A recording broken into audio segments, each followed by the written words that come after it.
Well, the Pentagon told Trump not to go to war with Iran because they'd done a lot of the war games, not just militarily, but economically, and said it would basically go from bad to worse.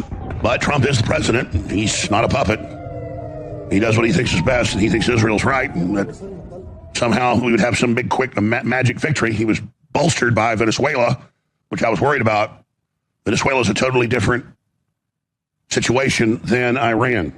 Oil prices are up 11%. They're estimated by the major oil companies and consortiums to double within a month. You saw prices surge 25%, oil Brent nearing $120. And then there was an FT report just out in the last hour or so saying that G7 members will be meeting later today, early U.S. morning, to discuss a potential joint release of the strategic oil reserves. And then prices kind of tapered a bit. You're still above $100 a barrel, which is huge. If the strait continues to be cut off, it is causing a cascading effect to the economy.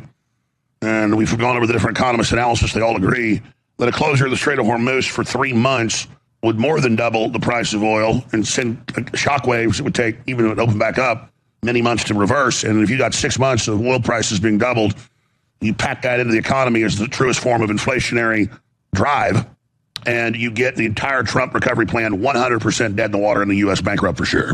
And a lot of people were like, look, Jones just now discovered that Israel controls U.S. foreign policy. No. The deadline for attaining this goal is getting extremely close. And Iran, by the way, is also outpacing Iraq in the development of ballistic missile systems that they hope will reach the eastern seaboard of the United States.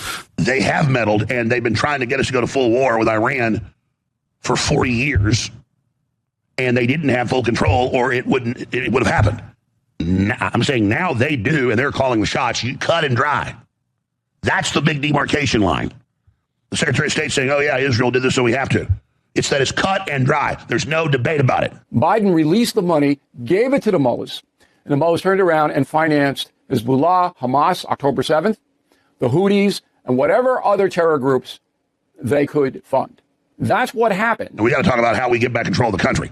So Trump's entire agenda to secure the dollar, get us out of the edge of bankruptcy, get tens of trillions of investment in, reindustrialize the country, stop World War III with Russia.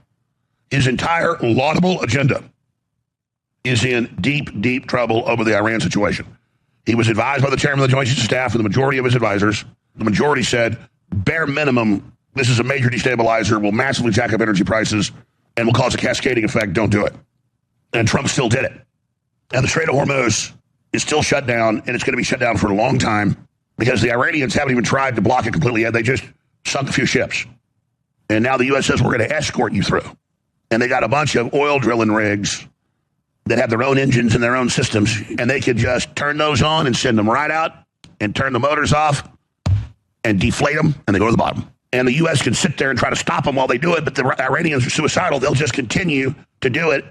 Maybe it takes them a few hours until it just, like Tetris, just piles up all the wreckage, and now it's shut. And now, every time we try to go haul it out or dredge it out, they're going to be shooting at us, we shoot at them, and then you know what's going to happen.